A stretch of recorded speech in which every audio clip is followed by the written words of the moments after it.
Tales of wedding ring के last episode में हमने देखा था कि सातो और उसकी टीम वाटर सिटी में जाती है और वहां पे सातो को उसकी चौथी रिंग मिल जाती है, मतलब कि साफिर के साथ उसकी शादी हो जाती है। विक्सन जो होती है वो मार्स को मैनिपुलेट करने लगती है ताकि वो सातो को मार दे। और आज के एपिसोड में तभी विक्सन बोलती है कि तुम सातो को मार दो और उसकी सारी रिंग्स को लेके आ जाओ। और तभी मार्स थोड़ा कंफ्यूज होता है और वो बोलता है कि क्या तुम हमारे किंगडम के कोई जासूस हो। तभी विक्सन बोलती है कि मैं एक नॉर्मल ह्यूमन हूँ जो कि फ्यूचर देख सकती है और इस किंगडम पे काफी सारे मॉन्स्टर अटैक करने वाले हैं और वही तुम्हारे पास मौका होगा रिंग किंग को मारने का। और वो एक दूसरी दुनिया से आया हुआ आउटसाइडर है और उसका हमारी रिंग के ऊपर कोई भी अधिकार नहीं है। देखा जाए तो असली रिंग किंग तो तुम ही हो। और वो काफी ज्यादा मैनिपुलेट करने लगती है और तभी वो एक तलवार निकालती है और बोलती है कि तुम इस तलवार की मदद से रिंग किंग को काफी इजिली मार दोगे, क्योंकि रिंग किंग की कोई भी पावर इस तलवार पे वर्क नहीं करने वाला। और इतनी सारी बातें सुन के मार्स भी मैनिपुलेट होने लगता है। इसके बाद मार्स भी वो तलवार ले लेता है और विक्सन वहां से जाने लगती है और बोलती है कि सारे रिंग्स को लेके अपने एम्पायर में आना, मैं तुम्हारा वहीं पे वेट करूंगी। फिर अगले दिन हमें मार्स दिखाया जाता है जो कि अजीबोगरीब व्यवहार कर रहा था और वो अपने आप से ही बात कर रहा था और बोल रहा था कि आखिरकार मुझे क्या हो गया। और फिर हमें पास्ट का सीन दिखाया जाता है और पास्ट में मार्स के फादर जो थे वो मार्स की काफी ज्यादा बेइज्जती करते हैं और बोलते हैं कि तुम हमारे किंगडम को बिल्कुल भी नहीं संभाल पाओगे और इस परिवार के सबसे कमजोर इंसान तुम ही हो। बहुत जल्द रिंग किंग का सिलेक्शन होने वाला है तो तुम हमारी कंट्री से जाओगे रिप्रेजेंट करने के लिए। तुम्हें ये मौका केवल मेरे वजह से मिला है, नहीं तो तुम्हें मौका नहीं मिलता। और ये सब सुनने के बाद मार्स काफी ज्यादा निराश होता है और तभी मार्स निराश होकर जाने लगता है और वो साफिरा को नहाते हुए देखता है और जैसे ही साफिरा भी उसे देखती है तो काफी शर्मा के वहाँ से भाग जाती है। तभी मार्स बोलता है कि मुझसे बहुत गलती हो गई, मैंने सब कुछ खो दिया। और तभी उसके तलवार के ऊपर की एक चीज चमकने लगती है और इसके बाद तो मार्स पूरी तरीके से मैनिपुलेट हो जाता है। और आप लोग कमेंट करके बताओ कि ये क्या चीज था। अब मार्स का केवल एक ही मकसद था, रिंग किंग को हरा के सारे रिंग्स को लाना। फिर इसके बाद हम दरबार का सीन देखते हैं और वहीं पे स्लेडर बता रहा होता है कि सातो और तुम यहीं पे रहना और हमारी सेना बाहर निगरानी रखेगी और हम बाहर के मॉन्स्टर को मारेंगे और अगर अंदर कुछ आ जाता है तो उसे तुम संभालोगे रिंग किंग। और सातो भी वहाँ पे हाँ बोलता है और इसके बाद वो लोग बाहर आ जाते हैं और तभी हीमे शर्माते हुए सातो के पास आती है।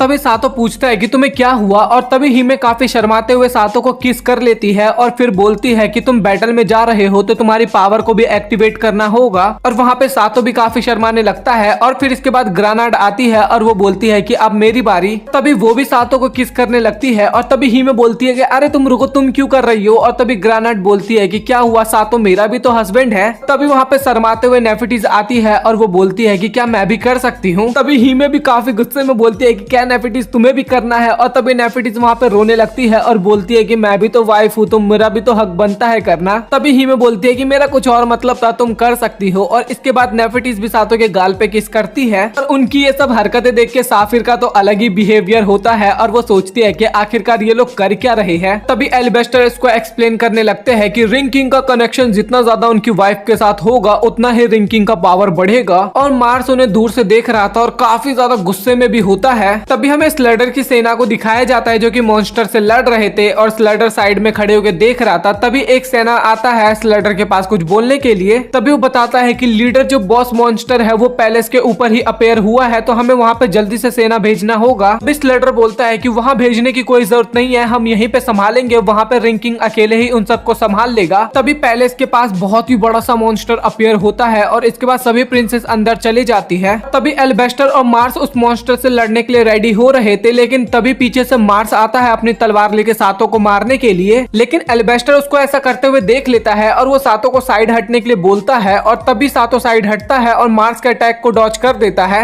और तभी एलिबेस्टर अपने मैजिक की मदद से उस मॉन्स्टर को संभाल रहा था और तभी वो बोलता है कि सातो तुम मार्स को संभालो, मैं इस मॉन्स्टर को देखता हूँ। तभी मार्स बोलता है कि मेरा असली मकसद है रिंग को वापस लाना और ये बोलते ही वो सातो पे अटैक कर देता है। तभी सातो बोलता है कि मार्स तुम्हें हुआ क्या है, तुम तो पहले एकदम ठीक थे। और तभी मार्स बोलता है कि ये सब तुम अपने आप से पूछो और ये सब मैंने इसलिए किया ताकि मैं तुम्हारा ट्रस्ट जीत पाऊं और बाद में तुम्हें धोखे से मार दूं। तभी एलिबेस्टर बोलता है कि सातो मार्स को किसी ने मैनिपुलेट किया है। और तभी सातो बोलता है कि तो फिर मैं अब क्या करूं, उसे होली वाटर से फिर से नॉर्मल कर दूं। तभी एलिबेस्टर बोलता है कि इसके बारे में मुझे नहीं पता, बट उसे तुम्हें ही रोकना होगा। तभी सातो बोलता है कि जब मुझे आपकी जरूरत होती है आप तभी मेरी मदद नहीं करते। और तभी मार्स फिर से सातो पे अटैक करता है और सातो फिर से बचता है और वो सोचता है कि मैं अपनी तलवार से तो इसको नहीं हरा पाऊंगा। तभी सातो रिंग की पावर से मार्स पे अटैक करता है लेकिन वो उसे काफी इजीली डॉच कर देता है और ये देख के सातो भी काफी हैरान होता होता है और वो बोलता है कि आखिरकार ये कैसे पॉसिबल है। तभी सातो का रिंग उससे बात करने लगता है और बोलता है कि उसके हाथ में नॉस्टैल्जिक स्वॉर्ड है और इसी कारण मेरी पावर उसके ऊपर यूज नहीं हो पाएगी। लेकिन मुझे ये समझ में नहीं आ रहा कि उस बंदे को ये स्वॉर्ड कहाँ से मिला। और तभी सातो अपने मन में तो यही सोच रहा था कि ये रिंग मुझसे बात करता है। तभी सातो का रिंग बोलता है कि तुम टेंशन मत लो क्योंकि तुम अपनी पावर से काफी इजीली उसे हरा सकते हो। और तभी सातो बोलता है कि तुम अपना मुंह बंद रखो क्योंकि मैं मार्स को नहीं मारने वाला। और तभी सातो मार्स की तरफ देखता है और उसके चेहरे पे देख के एकदम साफ पता लग रहा था कि मार्स ये नहीं करना चाहता, लेकिन कोई तो है जो कि मार्स को ये सब कुछ करने के लिए कंट्रोल कर रहा था। और दूसरी तरफ पैलेस में सभी प्रिंसेस को पता चल जाता है कि मार्स और सातो आपस में लड़ाई कर रहे हैं और मार्स की लवर मतलब कि साफिरा ये सुन के काफी ज्यादा हैरान हो जाती है। और तभी वो सारी प्रिंसेस बालकनी में आते हैं उनको देखने के लिए और मार्स तभी अटैक करने के लिए जाता है सातो पे। और इस बार सातो वहीं पे खड़ा रहता है और तभी मार्स उसको मार सकता था लेकिन वो उसके हाथ में तलवार मारता है। और तभी सातो बोलता है कि मुझे पता था कि तुम मुझे मारना नहीं चाहते हो मार्स, तुम ऐसा कभी भी नहीं कर सकते क्योंकि तुम बहुत ही ज्यादा काइंड इंसान हो।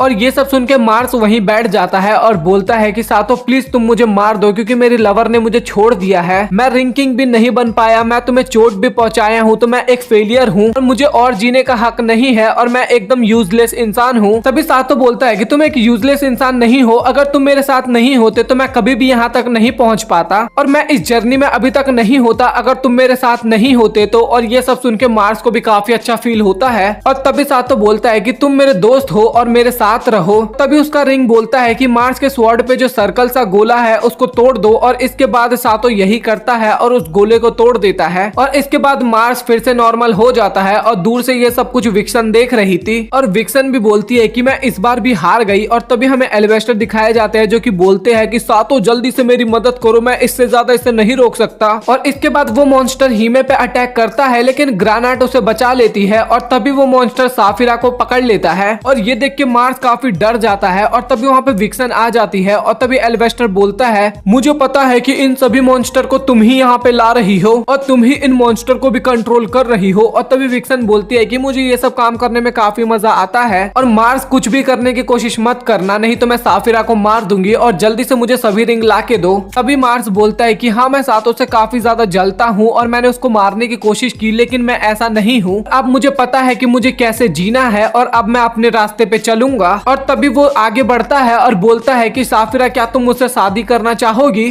तभी विक्सन मार्स को बोलती है कि क्या तुम बेवकूफ हो गए हो। और तभी सातो इसका फायदा उठाते हुए साफिरा को बचा लेता है। तभी साफिरा नीचे गिरने लग जाती है लेकिन मार्स उसे सही टाइम पे पकड़ लेता है। और ये देख के विक्सन काफी ज्यादा गुस्से में आती है और वो अपने रियल फॉर्म में आने लगती है और वो अपने मॉन्स्टर का भी रूप एकदम चेंज कर देती है। और तभी एलिवेस्टर बोलता है कि यही है विक्सन का रियल रूप। और तभी साफिर वहाँ पे आती है और वो बोलती है कि सातो मैंने तुम्हें बेवकूफ समझा था लेकिन तुम तो काफी अच्छे इंसान निकले। तभी वो सातो को किस करती है और इसके बाद सातो का जो वाटर का पावर था वो भी एक्टिवेट हो जाता है। और तभी जो साफिर होती है वो काफी बड़े मॉन्स्टर में बदल जाती है और वो जो विक्सन का मॉन्स्टर था उसे एक ही बार में खत्म कर देती है। और ये देख के तो सातो भी काफी हैरान होता है और विक्सन वहाँ पे हार जाती है तो वहाँ से भाग जाती है वो। और फिर इसके बाद हमें पैलेस का सीन दिखाया जाता है जहाँ पे हमें किंग को दिखाया जाता है जो कि काफी ज्यादा चेंज हो गया था और इसे देख के तो सातो भी काफी हैरान होता है। तभी किंग बताता है कि मुझे उस विच ने अपने कंट्रोल में कर लिया था, इसी वजह से मैं इतना ज्यादा खराब हो गया था, लेकिन रिंग किंग की वजह से मेरा किंगडम और मैं दोनों एकदम ठीक है। और तुम्हारा शुक्रिया रिंग किंग क्योंकि तुमने हमारी काफी मदद की। और जो किंग होता है वो एम्पायर के लोगों को भी थैंक यू बोलता है और बोलता है कि तुम नहीं होते तो हम इतनी आसानी से वार नहीं जीत पाते और अब हम और तुम्हारी मदद नहीं लेंगे क्योंकि अब से हम अपने किंगडम की रक्षा खुद ही करेंगे।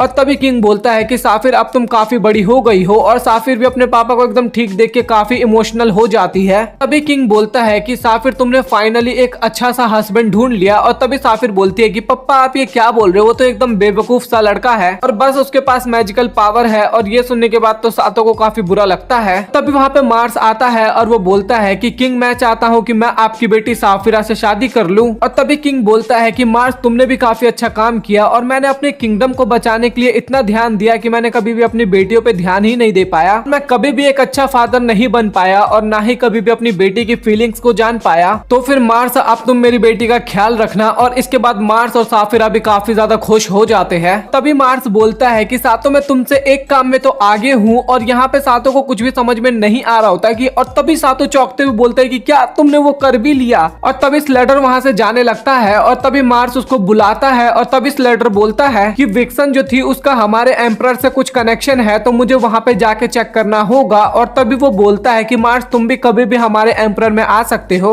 और तभी हमें वेक्सन दिखाई जाती है जो कि एम्पायर के किंग के पास आती है और बोलती है कि मैं फिर से हार गई और मैं उस किंगडम पे कब्जा नहीं कर पाई और ना ही मैं रिंग किंग को मार के रिंग ला पाई। और तभी एम्पायर बोलते हैं अच्छा तो फिर, लेकिन तुम फिक्र मत करो क्योंकि मैं मॉन्स्टर को अभी भी कंट्रोल कर सकती हूँ। और इसके बाद वो किंग के पास आके उसे भी कंट्रोल करने वाली होती है, लेकिन किंग को ये बात पता चल जाता है और वो अपनी तलवार की मदद से एक ही अटैक में विक्सन को काट देता है। तभी किंग बोलता है कि तुम एकदम यूजलेस हो और मुझे तुम्हारे अंदर कोई भी इंटरेस्ट नहीं है। तभी विक्सन बोलती है कि आखिरकार तुमने ऐसा किया क्यों। और तभी किंग बोलता है कि मेरे रास्ते में कोई भी आए, चाहे वो रिंग किंग हो या फिर एबिस किंग, मैं सभी को मार दूंगा। फिर इसके बाद वो सभी लोग हमें एक ही साथ एक बेड पे देखने को मिलते हैं और ग्रानाट बोलता है कि अब हमें अपना रिलेशनशिप स्ट्रॉन्ग करना होगा। और तभी साफिर बोलती है कि तो फिर तो मुझे सातों के बहुत क्लोज सोना होगा। तभी ही मैं बोलती है कि सातों के सबसे क्लोज तो मैं सोऊंगी। और तभी नेफिटिस बोलती है कि मैं तो सबसे बीच में सोऊंगी। वहाँ पे वो चारों लड़कियां काफी परेशान हो जाती है। फिर इसके बाद हमें पास्ट का सीन दिखाया जाता है जहाँ पे एलिबेस्टर बताता है कि अगर तुम चारों लड़कियां रिंग किंग के क्लोज रहोगी तो रिंग किंग की शक्तियां बहुत ज्यादा बढ़ेंगी, तो कोशिश करना तुम हमेशा उनके पास रहो। तभी सातो बोलता है कि मेरे हाथ में एक छोटा सा चोट है तो तुम लोग इतना चिंता मत करो। और तभी ही में गुस्से में बोलती है कि सातो तुम चुपचाप रहो, मुझे पता है कि तुम्हें हम चारों के साथ सोने में थोड़ी प्रॉब्लम होगी, लेकिन तुम्हें हमारी फीलिंग्स के बारे में भी समझना होगा। और इसके बाद ग्रानाट भी कुछ बोलती है और इसके बाद ग्रानाट और हीमे के बीच में लड़ाई हो जाती है। तभी सातो अपने मन में सोच रहा था कि इन चारों की वजह से मैं अपने आप को कंट्रोल नहीं कर पाऊंगा, और फिर भी वो अपने आप को कंट्रोल करता है और बोलता है। तभी सातो बोलता है कि सभी बात मेरी ध्यान से सुनो कि हीमे मेरे काफी क्लोज है। और तभी नेफिटिस बोलती है कि ये बात तो मैं भी जानती हूँ, मुझे इससे कोई फर्क नहीं पड़ता कि मैं आपके दिल में कौन से नंबर पे आती हूँ। ग्रानाट भी बोलती है कि मुझे भी फर्क नहीं पड़ता, मैं तुम्हारी वेट करूंगी। और उन चारों की बात सुन के सातो भी काफी परेशान हो जाता है और बोलता है कि अब मैं क्या करूँ, ये तो मेरी बात ही नहीं सुन रहे। तभी ग्रानाट वहाँ पे रोने लगती है और बोलती है कि सातो तुम कभी भी हमारी फीलिंग्स को नहीं समझ सकते, हम और कब तक वेट करें, और मैं तो इतना वेट नहीं कर सकती। तभी ग्रानाट सातो के ऊपर कूद जाती है और जैसे ही सातो अपनी आंख खोलता है तो वो सभी उसके ऊपर होते हैं और बोलती है कि तुम हमारे साथ जो भी करना चाहते हो वो कर सकते हो। और वहाँ पे सातो काफी सोच में पड़ जाता है और तभी उसके पीछे से आवाज आती है कि तुम रुके क्यों हो रिंग किंग, तुम अपनी इच्छाओं को पूरी करो। और तभी सातो हैरान होते हुए बोलता है कि आखिरकार तुम कौन हो और मैं इन सभी के साथ ये सब नहीं कर सकता। और इसके बाद हमें हीमे दिखाई जाती है जो कि काफी ज्यादा गुस्से में होती है और बोलती है कि सातो तुम तो काफी मजे कर रहे हो। और सातो उसको समझाने की कोशिश करता है लेकिन हीमे नहीं सुनती और काफी गुस्सा हो जाती है। और तभी सातो की आंख खुलती है और हमें पता लगता है कि सातो एक सपना देख रहा था और चारों लड़कियां काफी अच्छे से सातो के बगल में सो रखी थी। तभी सातो हीमे को बोलता है कि हीमे मैं आज तुम्हारे साथ डेट पे जाना चाहता हूँ। और ये सुन के हीमे काफी हैरान होती है। तभी नेफिटिस बोलती है कि ये तो बहुत अच्छा आइडिया है और वो काफी ज्यादा खुश हो जाती है। और तभी सातो बोलता है कि मुझे माफ करना क्योंकि मैं और हीमे अकेले डेट पे जाना चाहते हैं। और ये सुन के तो वहाँ पर नेफिटिस काफी उदास हो जाती है। तभी नेफिटिस बोलती है कि तुम दोनों मुझे यहाँ पे अकेला छोड़ के जाओगे। और तभी साफिर बोलती है कि तुम लोग सुबह सुबह इतना शोर क्यों मचा रहे हो। तभी ग्रानाट बोलती है कि तुम लोग मजे करो, मैं यहाँ पे सबको संभाल लूंगी। और तभी सातो काफी हैरान होता है और सोचता है कि मुझे तो लगा था कि ग्रानाट ही हमारी रुकावट बनेगी, लेकिन वो तो सबसे पहले मान गई। बट कोई बात नहीं, जो भी होता है अच्छे के लिए होता है। इसके बाद हमें हीमे दिखाई जाती है जो कि नहा रही होती है और वो सोचती है कि आज मैं अच्छे से नहाऊंगी क्योंकि मैं सातो के साथ डेट पे जाऊंगी। तभी सातो एल्बेस्टर के पास आता है और वो बोलता है कि मैं इस दुनिया में आया हूँ और मैं हीमे के साथ डेट पे जाना चाहता हूँ, बट मेरे पास इस दुनिया के पैसे नहीं है। तभी एल्बेस्टर सातो को कुछ पैसे देता है। तभी एल्बेस्टर बोलता है कि मैंने तुम्हें कुछ एक्स्ट्रा पैसे दे दिए हैं और मुझे पता है कि तुम दोनों आज रात बाहर ही रहने वाले हो और तुम वो सब कुछ करने वाले हो। तभी सातो बोलता है कि आप क्या बोल रहे हो, मैंने इन सब चीजों के बारे में नहीं सोचा। और तभी हीमे वहाँ पे आती है और बोलती है कि मुझे माफ कर देना सातो, मैं थोड़ा लेट हो गई। तभी एल्बेस्टर बोलता है कि तुम दोनों मजे करना। और फिर इसके बाद हमें वो दोनों दिखाए जाते हैं जो कि घूमने के लिए निकल चुके होते हैं और उन दोनों के पीछे सातो की तीनों वाइफ होती है। और तभी नेफिटिस बोलती है कि क्या हम जो कर रहे हो वो सही रहेगा। तभी ग्रानाट बोलती है कि हम तीनों भी उसकी वाइफ है तो हमारा भी अधिकार बनता है सातो पे। तभी साफिर बोलती है कि तुमने तो बोला था कि कुछ इंपॉर्टेंट काम है, बट मैं यहाँ पे और नहीं रुक सकती, मैं जा रही हूँ। और तभी ग्रानाट उसको पकड़ती है, बोलती है कि तुम भी हमारे साथ रहोगी। वहाँ पे सभी लोग सातो को पहचान रहे थे और वहाँ पे काफी ज्यादा भीड़ भी इकट्ठी हो जाती है और सातो को बहुत ही ज्यादा इज्जत भी करते हैं। अभी हीमे सोचती है कि ये तो बिल्कुल भी डेट जैसा नहीं लग रहा, बट सातो को इसमें काफी अच्छा लग रहा है, यही मेरे लिए काफी है। और आज तो सातो रिंग किंग भी नहीं है, वो एक नॉर्मल सा लड़का है जिसको मैं पहले से जानती हूँ। और इसके बाद हम उन दोनों को एक रेस्टोरेंट में देखते हैं, वहाँ पे वो दोनों खाना खाते हैं और हीमे तो केवल सातो को घूरे जा रही रही थी और तभी सातो बोलता है कि तुम्हें क्या हुआ। तभी हीमे अपने रुमाल से सातो का मुंह पोंछती है और बोलती है कि तुम्हारे मुंह में खाना लग गया है। और उन तीनों ने अभी भी उन दोनों के ऊपर नजर रखा ही था। और तभी नेफिडिस बोलती है कि मुझे काफी ज्यादा जेलस फील हो रहा है और मुझे कभी कभार काफी अकेलापन भी महसूस होता है। तभी ग्रेनाड बोलती है कि तुम इतना ज्यादा निराश मत हो, क्या पता सातो के वर्ल्ड में ऐसा रूल हो कि वहाँ पे एक आदमी एक ही गर्लफ्रेंड को रख सकता है, बस हमें अब सातो के माइंड को चेंज करना होगा। तभी हम उन दोनों को पार्क में देखते हैं और यहाँ पे भी उन तीनों ने नजर रखा था। और तभी साफिर बोलती है कि इस जगह पे सभी लोग डेट पे आते हैं। तभी ग्रेनाड बोलती है कि मैं तो अपनी लाइफ में आज तक कभी डेट पे नहीं आई हूँ। और जैसे ही सातो और हीमे उस जगह को देखते हैं वो दोनों काफी ज्यादा शर्माने लग जाते हैं। और वहाँ पे जितने भी कपल होते हैं वो लवी डबी हो रहे थे, मतलब कि कुछ ज्यादा ही क्लोज थे। और वहाँ पे वो दोनों काफी ज्यादा ब्लश भी कर रहे होते हैं। इसके बाद वो दोनों एक बेंच पे बैठते हैं जहाँ पे हीमे सातो को बस देखे जा रही थी। और सातो काफी हैरान होता है और सोचता है कि आखिरकार ये मुझे क्यों देख रही है, क्या ये चाहती है कि मैं इसको किस करूं। वो दोनों बहुत हिम्मत करके एक दूसरे के क्लोज आते हैं और ये देख के तो भाई वो तीनों वहाँ पे काफी ज्यादा शर्माने लगते हैं। वहाँ पे वो दोनों किस करने वाले होते ही है, लेकिन तभी सातो रुक जाता है और बोलता है कि हमें ये सब पब्लिक प्लेस पे नहीं करना चाहिए। हीमे भी बोलती है कि तुम सही बोल रहे हो, बट तुम मुझे किस करते टाइम इतना ज्यादा एम्बैरेसिंग फील क्यों कर रहे थे। फिर उसके बाद हमें तीनों दिखाए जाते हैं जो कि वापस जा रहे थे और बोलते हैं कि हमें उनके ऊपर ऐसे नजर नहीं रखना चाहिए। और तभी ग्रेनाड बोलती है कि मुझे नहीं लगता कि वो दोनों कुछ आगे करने वाले हैं। नेफिडिस वहाँ पे काफी खुश होती है और बोलती है कि मैं आज तक कभी भी दोस्तों के साथ ऐसे बाहर घूमने नहीं गई थी और मुझे आज काफी ज्यादा मजा भी आया। और तभी साफिर बोलती है कि क्या तुम दोस्त बोल रही हो, तुम्हें नहीं लगता कि तुम्हारी एज हमसे कुछ ज्यादा ही है। और ये सुन के नेफिडिस वहाँ पे काफी ज्यादा उदास हो जाती है। तभी हमें वो दोनों दिखाए जाते हैं जो कि एक जगह पे बैठ के आइसक्रीम खा रहे थे। और वहाँ पे सातो बोलता है कि हीमे ये तुम्हारी दुनिया है और मुझे इस दुनिया को प्रोटेक्ट करना है, लेकिन इसके बाद भी बहुत सारे ऐसे लोग हैं जो कि नॉर्मल लाइफ इस दुनिया में जी रहे हैं। मुझे नहीं लगता कि इस दुनिया और हमारी दुनिया में कोई अंतर है। और हीमे तुम्हें क्या लगता है कि मैं एक हीरो की तरह साउंड अभी कर रहा हूँ क्या। और तभी हीमे बोलती है कि मुझे नहीं लगा था कि सातो तुम इतना ज्यादा बदलोगे। फिर इसके बाद हम उन दोनों को देखते हैं, वो दोनों घर जा रहे थे और तभी हीमे बोलती है कि सातो आज मुझे बहुत अच्छा लगा, तुम्हारा शुक्रिया। और क्या ये आज एक डेट था। और तभी सातो थोड़ा घबराता है और बोलता है कि मुझे तो नहीं लग रहा कि ये एक डेट था,